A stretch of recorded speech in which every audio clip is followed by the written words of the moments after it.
नमस्कार। आपका स्वागत करता हूँ इस कोर्स में जिसका नाम मैकेनिकल बिहेवियर ऑफ मटेरियल्स है जिसको हम हिंदी में पढ़ेंगे।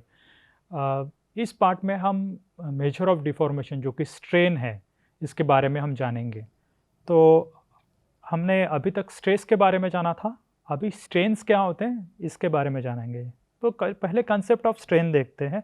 तो इसके लिए ऐसे समझिए कि एक मेरे पास एक एलिमेंट है, इसको मैं मार्क कर लेता हूँ ABCD, और ये डिफ़ॉर्म हो रहा है। हमने बोला था कि ये डिफ़ॉर्म हो रहा है। डिफ़ॉर्मेशन इस तरह से हो रहा है, A dash, B dash, C dash और D डैश। तो ये जो डिफ़ॉर्मेशन है ये दो तरह के से हो सकता है। हमने लास्ट पार्ट में भी देखा था कि ये डायलेटेशन हो सकता है,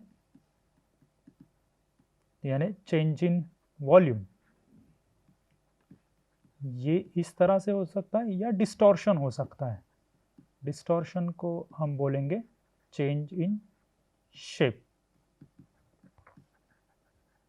तो इसके बारे में हम जानेंगे, पर आप मान के चलिए कि यहाँ पे अगर मैं ये एक छोटा सा एक एलिमेंट निकाल रहा हूँ और ये डिफॉर्म हो रहा है, तो इसमें जो point A B C D ये थोड़ा अलग तरीके से डिफॉर्म होते हैं। तो कंसेप्ट ऑफ स्ट्रेन समझना थोड़ा कॉम्प्लेक्स हो सकता है, पर इस कोर्स में हम ये जानेंगे कि ये जो डिफॉर्मेशंस है, यानी जो स्ट्रेन है, ये मटेरियल का बहुत स्मॉल है।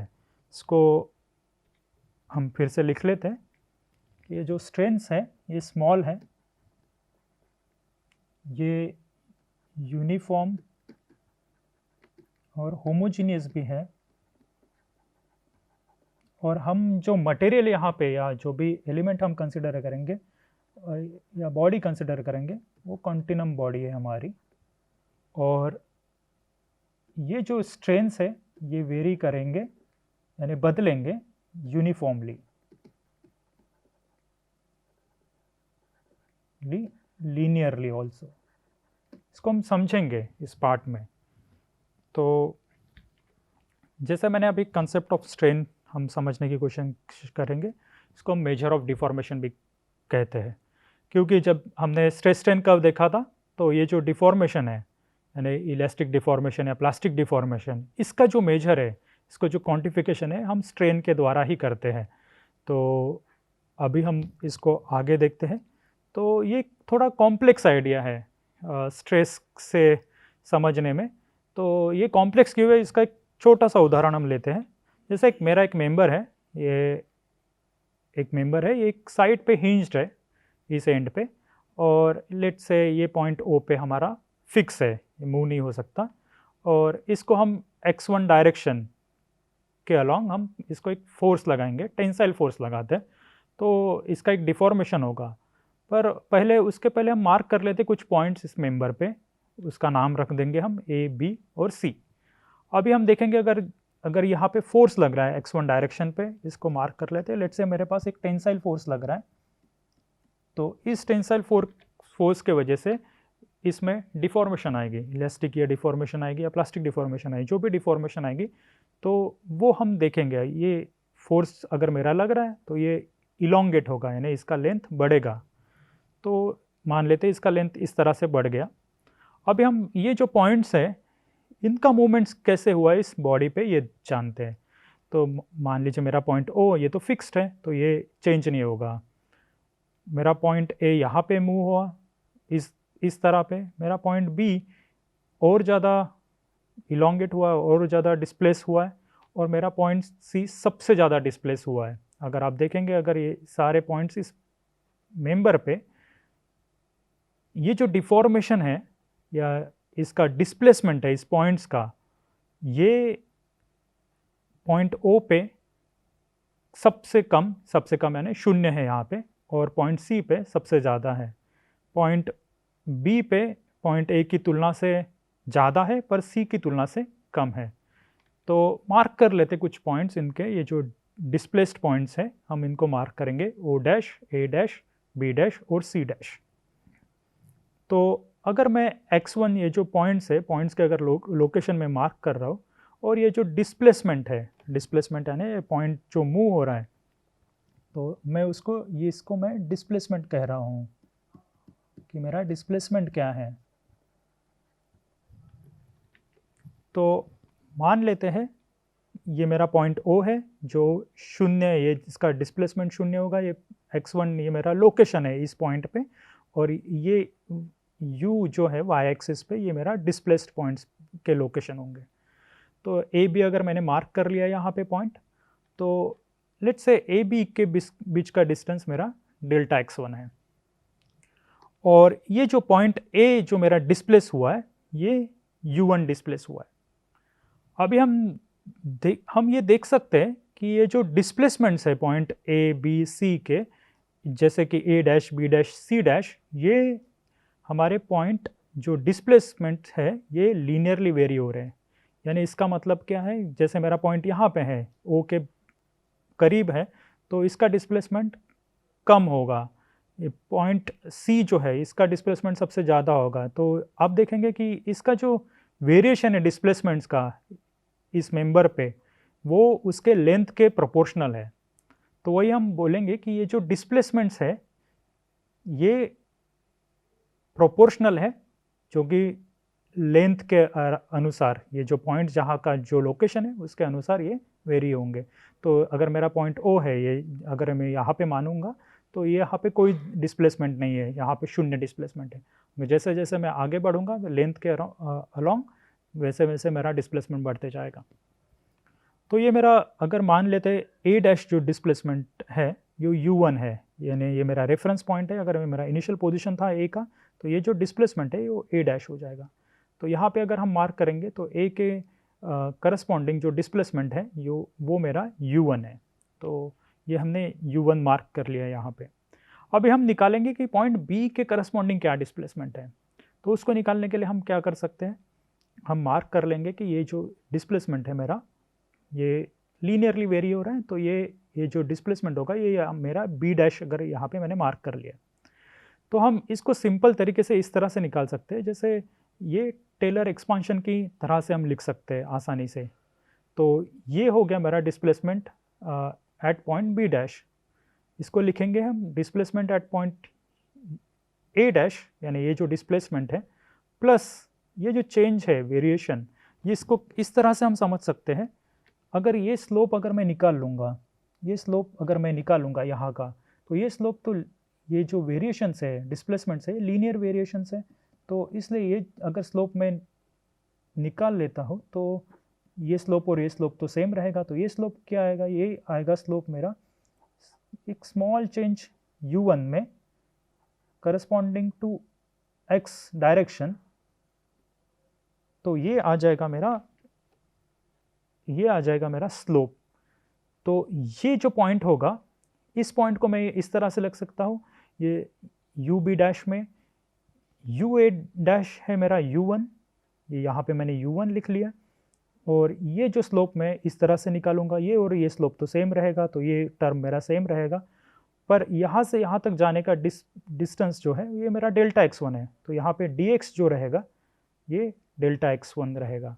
तो b डैश का जो डिस्प्लेसमेंट है वो मैं a डैश के हिसाब से लिखूंगा। तो ये इस तरह से मैं टेलर एक्सपांशन की तरह से लिख सकता हूँ, टेलर एक्सपांशन। तो ये लीनियर रिस्पांस थ्योरी में भी हमने देखा था।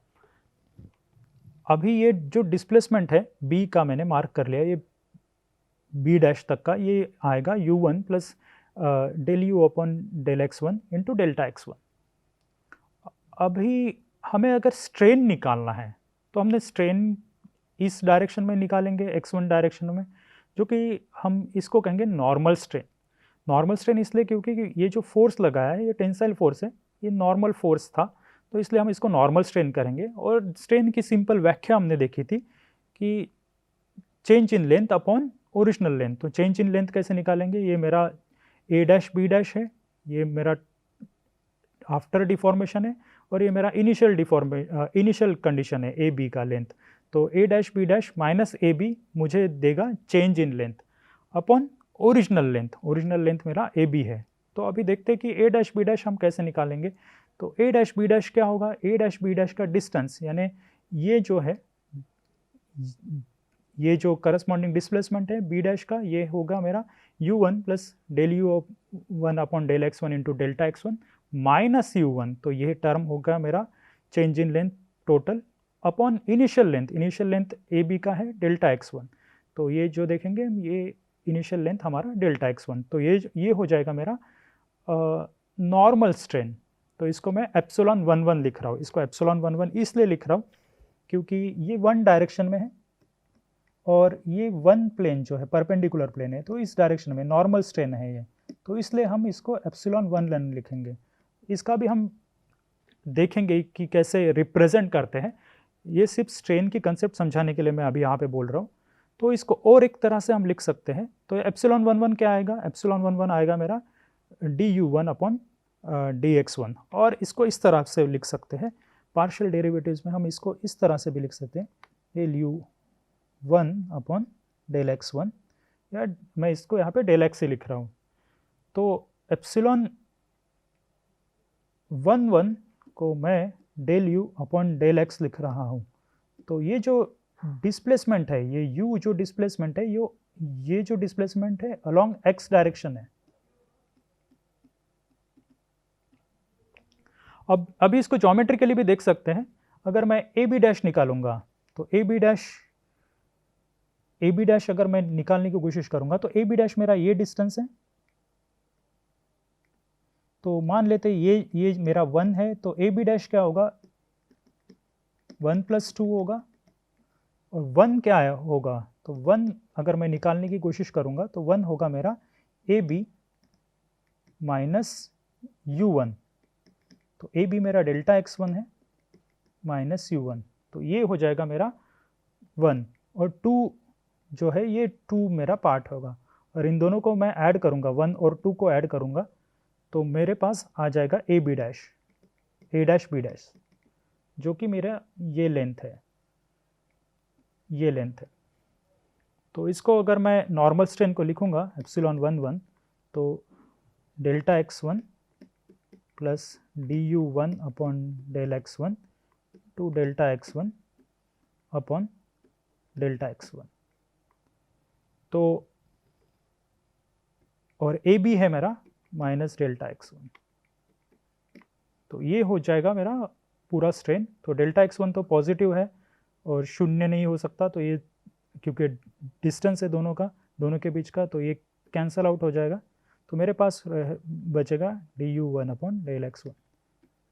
ये हमने देखा कि ज्योमेट्रिकली कैसे लिख सकते हैं स्ट्रेन को, तो इसको हम नॉर्मल स्ट्रेन कहेंगे, और नॉर्मल स्ट्रेन हमें मिलेगा du1 अपॉन dx1, तो u जो है ये डिस्प्लेसमेंट है कोई भी पॉइंट का अलोंग x डायरेक्शन।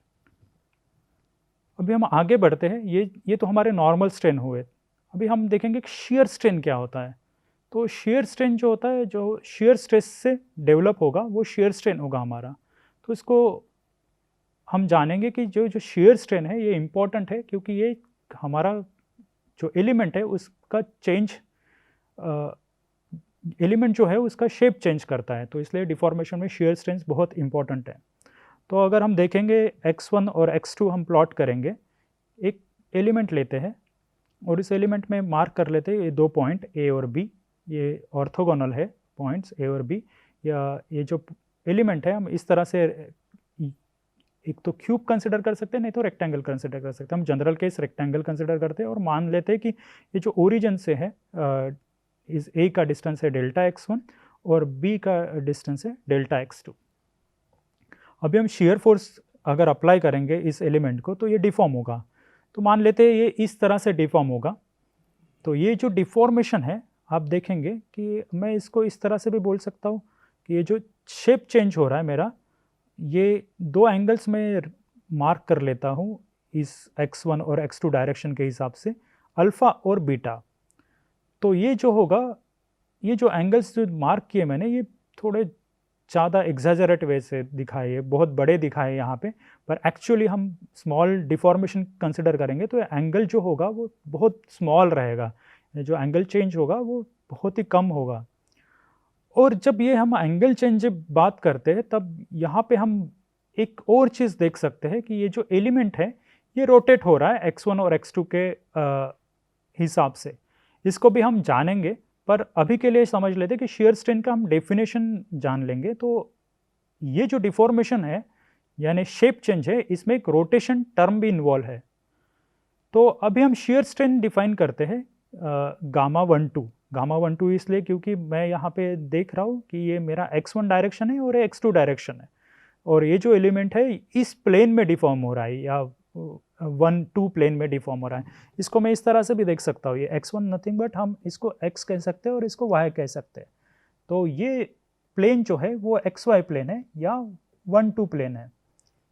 तो इसको गामा 1 2 को मैं गामा xy भी लिख सकता हूँ अगर मैं x और y डायरेक्शन कंसिडर कर रहा हूँ तो इसलिए shear strain मैं गामा 1 2 डिफाइन करूँगा।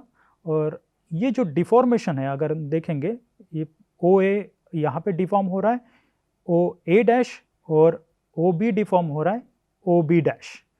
तो यहाँ पे डिस्प्लेसमेंट्स हैं, और ये जो shear strain अभी मैं डिफाइन करूँगा ये चेंज इन एंगल के हिसाब से डिफाइन करूँगा। और चेंज इन एंगल यहाँ पे क्या है, π/2 minus angle A dash OB dash, ये एंगल, ये मेरा एंगल होगा। तो ये एंगल क्या होगा, ये एंगल मेरा होगा π/2 माइनस अल्फा प्लस बीटा। तो अगर ये डिफिनेशन से मैं अगर देखूंगा तो ये जो shear strain आएगा मेरा, ये shear strain आएगा gamma 1 2 is equal to alpha plus beta. अभी हम ये अल्फा और बीटा डिस्प्लेसमेंट्स के हिसाब से निकालने की कोशिश करेंगे। तो मान लेते ये मेरा x1 डायरेक्शन मैंने प्लॉट किया, और ये जो डिस्प्लेसमेंट्स है ये u1 और u2 रहेंगे। तो मैंने पहले पार्ट में बताया था कि x1 डायरेक्शन पे डिस्प्लेसमेंट में यहाँ पे मैं u1 कंसिडर करूँगा और x2 डायरेक्शन में डिस्प्लेसमेंट्स करूँगा u2। तो अगर ये x डायरेक्शन अगर कंसिडर करूँगा किसी बुक्स में तो ये यहाँ पे डिस्प्लेसमेंट लिखेंगे u डिस्प्लेसमेंट्स, और y अगर है तो मैं v डिस्प्लेसमेंट्स के द्वारा मार्क करूँगा। तो अगर हम देखेंगे ये पॉइंट A मार्क कर लेते हैं, पॉइंट A, ये पॉइंट है delta x1 apart from point O, और ये जो डिस्प्लेसमेंट्स हैं वो लीनियरली वेरी करेंगे। तो यहाँ पे हम देख सकते हैं ये जो डिस्प्लेसमेंट्स यानी मैं ये बात करूँगा, मैं O से चालू करूँगा और A तक जा रहा हूँ। तो मैं किस डायरेक्शन में मूव कर रहा हूँ, मैं x1 डायरेक्शन में मूव कर रहा हूँ। पर अगर मैं डिस्प्लेसमेंट्स देखूंगा तो ये सारे डिस्प्लेसमेंट्स हैं ये इस डायरेक्शन में है, यानी ये x2 डायरेक्शन पे है। तो ये इसलिए मैं यहाँ पे u2 डिस्प्लेसमेंट्स मार्क कर रहा हूँ। तो अगर मैं पॉइंट A कंसिडर करता हूँ तो मुझे ये डिस्प्लेसमेंट्स यहाँ पे निकालने हैं। तो ये यहाँ पे मैं A डैश करके मार्क कर रहा हूँ सिंपल वे से, और एक टेलर सीरीज एक्सपांशन के हिसाब से मैं यहाँ पे फिर से डिस्प्लेसमेंट निकालने की कोशिश करूँगा। यहाँ पे हम देखेंगे कि ये जो u2 डिस्प्लेसमेंट है यानी इस पॉइंट पे डिस्प्लेसमेंट है वो मैं मार्क कर रहा हूँ u2, और ये जो डिस्प्लेसमेंट है पॉइंट A पे ये शून्य रहेंगे क्योंकि यहाँ पे कोई डिस्प्लेसमेंट्स नहीं है, यानी ये 0 0 के हिसाब से अगर मैं डिस्प्लेसमेंट मार्क करूँगा तो ये मेरे डिस्प्लेसमेंट्स यहाँ पे रहेंगे।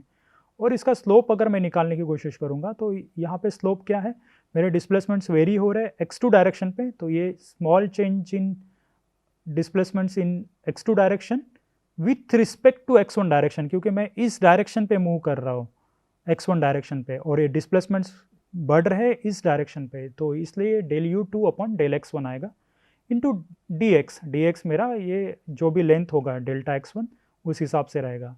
तो ये जो डिस्प्लेसमेंट आएगा A डैश पे ये आएगा del u2 upon del x1 into delta x1, ये u0 0 मैं शून्य मान के चल रहा हूँ, तो यहाँ पे dx की वैल्यू आएगी डेल्टा x1। तो ये डिस्प्लेसमेंट मेरा हो जाएगा del u2 upon del x1 into delta x1। ये जो एंगल है ये आप देख सकते हैं ये अल्फ़ा एंगल है। अब तो अल्फ़ा एंगल में डेफिनेशन निकालूंगा, मुझे ये डिस्प्लेसमेंट्स पता है ये वाले, और ये डिस्टेंस पता है, तो मैं tan अल्फ़ा डिफाइन करूँगा opposite side upon adjacent side. तो ये अपोजिट साइड का जो लेंथ होगा ये del u2 upon del x1 into delta x1 upon delta x1, तो ये मेरा tan अल्फ़ा हो जाएगा। तो हमने देखा था कि ये जो डिस्प्लेसमेंट्स है बहुत स्मॉल है, मैंने ऑलरेडी मेंशन किया था आपको कि ये डिस्प्लेसमेंट्स या एंगल चेंज है बहुत स्मॉल है, तो हम लिख सकते हैं tan alpha is equal to alpha for small angles. और जब ये अल्फ़ा हम निकालने की कोशिश करेंगे तो ये आ जाएगा del u2 upon del x1। तो सिमिलरली हम बीटा निकालने की जब कोशिश करेंगे तब हमें देखना है कि ये जो डिस्प्लेसमेंट है b और b डैश, ये जो डिस्प्लेसमेंट्स है, मैं फिर से मार्क कर लेता हूँ, ये जो डिस्प्लेसमेंट है ये किस डायरेक्शन में बढ़ रहे हैं, ये जो डिस्प्लेसमेंट है मेरे x डायरेक्शन में, x1 डायरेक्शन में। तो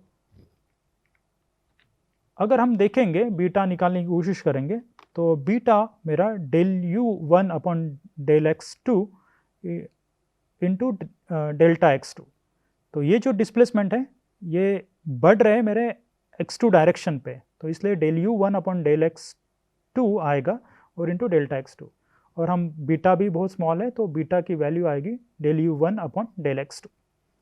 अगर हम शेयर स्ट्रेन निकालने की कोशिश करेंगे तो ये शेयर स्ट्रेन आएगा, समेशन आएगा अल्फ़ा और बीटा का, हमने अल्फ़ा और बीटा निकाले हैं, तो del u2 upon del x1 plus del u1 upon del x2। तो हम इस तरह से लिख सकते हैं। तो अगर मैं x और y कंसिडर करूँगा, जैसे मैंने अभी बोला था गैमा एक्स वाई अगर मैं कंसिडर करूँगा तो ये गैमा एक्स वाई मेरा ऐसा आएगा, u2 के साइड डिस्प्लेसमेंट मेरा v रहेगा और अलॉन्ग x डायरेक्शन, और u1 जो डिस्प्लेसमेंट है मेरा u रहेगा अलॉन्ग y डायरेक्शन। तो मैं गामा एक्स वाई इस तरह से डिफाइन करूँगा। तो हमने आइंस्टाइन समेशन नोटेशंस देखे, तो मैं गामा आई जे इस तरह से डिफाइन करूँगा, ये आ जाएगा मेरा del u j upon del x i plus del u i upon del x j। इस तरह से मैं आइंस्टाइन समेशन से इस एक जनरल नोटेशन शेयर स्ट्रेन के लिए लिख सकता हूँ। जो शेयर स्ट्रेन है ये, इसको मैं ऑलरेडी और एक टर्मिनोलॉजी इस्तेमाल करना चाहता हूँ, ये मेरा इंजीनियरिंग शेयर स्ट्रेन है। इंजीनियरिंग शेयर स्ट्रेन में रोटेशन भी इन्वॉल्व होता है, तो रोटेशन रहता है, तो रोटेशन और डिफॉर्मेशन दोनों चीज़ यहाँ पे रहेगी। तो ये सिर्फ ध्यान में रखना है, इसको हम अगले क्लास में क्लैरिफाई करेंगे कि रोटेशन क्या होता है और डिफॉर्मेशन क्या होता है। तो अभी हम साइन कन्वेंशन देखते हैं। हमने स्ट्रेसेस के लिए साइन कन्वेंशन लिखे थे, हमने नॉर्मल स्ट्रेन और देखा है और शेयर स्ट्रेन देखा है। तो नॉर्मल स्ट्रेन के लिए तो सिंपल है, अगर टेंसाइल है तो एक्सटेंशन होगा मेरे मेंबर का, तो ये इसको हम पॉजिटिव लिखेंगे, और कॉम्प्रेसिव है तो लेंथ उसका रिड्यूस होगा, तो इसको हम कॉम्प्रेसिव स्ट्रेन को हम निगेटिव लिखेंगे। शेयर स्ट्रेन के लिए थोड़ा हमें समझना पड़ेगा, जानना पड़ेगा, तो यहाँ पे थोड़ा ध्यान दीजिए। तो ये मेरा एलिमेंट है, इस तरह से क्यूबिक एलिमेंट है, और ये डिफॉर्म हो गया इस तरह से। डिफॉर्म हो गया यानी क्या हो गया, हमने बोला कि यहाँ पे एंगल चेंज हो रहा है, ये जो एंगल है ये बताएगा कि आपका शेयर स्ट्रेन कितना है। तो अगर ये मैं स्ट्रेसेस मार्क करूँ, ये जो एंगल यहाँ पे ऐसे मिलना है, यहाँ पे π/2 था, ये रिड्यूस होकर अल्फ़ा हो गया है, तो ये अगर मिलना है तो मुझे जो शेयर स्ट्रेसेस हैं वो इस तरह से अप्लाई होने चाहिए। तो अगर हम देखेंगे ये जो शेयर स्ट्रेस है, अगर मैं कोऑर्डिनेट एक्सिस अगर मार्क कर लूँ ये 2D स्ट्रेस स्टेट के लिए x और y, तो अगर हम देखेंगे तो ये मेरा x प्लेन है, पॉजिटिव x प्लेन है, और ये जो शेयर स्ट्रेस की डायरेक्शन है ये पॉजिटिव y की तरफ है। तो ये जो शेयर स्ट्रेस होगा ये मेरा पॉजिटिव शेयर स्ट्रेस है, और ये भी शेयर स्ट्रेस है, ये मेरा पॉजिटिव शेयर स्ट्रेस है, क्योंकि आप ये देखेंगे कि ये पॉजिटिव y प्लेन पे एक्ट हो रहा है अलोंग पॉजिटिव x डायरेक्शन। और ये अगर शेयर स्ट्रेस देखेंगे तो ये निगेटिव x प्लेन पे एक्ट हो रहा है अलोंग निगेटिव y डायरेक्शन, तो ये भी शेयर स्ट्रेस जो होगा वो पॉजिटिव होगा। तो ये जो शेयर स्ट्रेस है ये डिफॉर्मेशन लाएगा, जो डिफॉर्मेशन लाएगा इसको हम, ये जो एंगल डिक्रीज होगा तो इस शेयर स्ट्रेन को कहेंगे पॉजिटिव शेयर स्ट्रेन। अगर एंगल बढ़ रहा है, अल्फा बढ़ रहा है, तो इस शेयर स्ट्रेन को हम कहेंगे निगेटिव शेयर स्ट्रेन। तो अगर ये डिफॉर्मेशन लाना है मुझे तो शेयर स्ट्रेसेस किस डायरेक्शन में होने चाहिए, मेरी शेयर स्ट्रेसेस इस डायरेक्शन में, यानी ये निगेटिव शेयर स्ट्रेसेस है। अगर आप देखेंगे तो ये पॉजिटिव शेयर पॉजिटिव प्लेन है, पॉजिटिव एक्स प्लेन है और निगेटिव डायरेक्शन पे जा रहा है ये शेयर स्ट्रेस, तो ये जो शेयर स्ट्रेन डेवलप करेगा वो निगेटिव शेयर स्ट्रेन डेवलप करेगा। तो हम इस तरह से भी देख सकते हैं, डिक्रीज इन एंगल, अगर डिक्रीज इन एंगल है तो शेयर स्ट्रेन पॉजिटिव है और इंक्रीज इन एंगल है तो शेयर स्ट्रेन निगेटिव है। तो नॉर्मल स्ट्रेन का तो सिंपल है, टेंसाइल कॉम्प्रेसिव है, टेंसाइल है तो पॉजिटिव रहेगा, कॉम्प्रेसिव है तो निगेटिव रहेगा। शेयर स्ट्रेन में हमें देखना पड़ेगा कि positive shear stresses will cause positive shear strain and negative shear stresses will cause negative shear strain. हम इसको देख सकते हैं कि एलिमेंट कैसे डिफॉर्म हो रहा है। अगर एंगल घट रहा है तो वो शेयर स्ट्रेन पॉजिटिव है और एंगल बढ़ रहा है तो शेयर स्ट्रेन निगेटिव है। स्ट्रेन्स के बारे में अभी और हम अच्छे से जानेंगे अगले पार्ट में। अभी मैं यहाँ पे ही रुकता हूँ। धन्यवाद।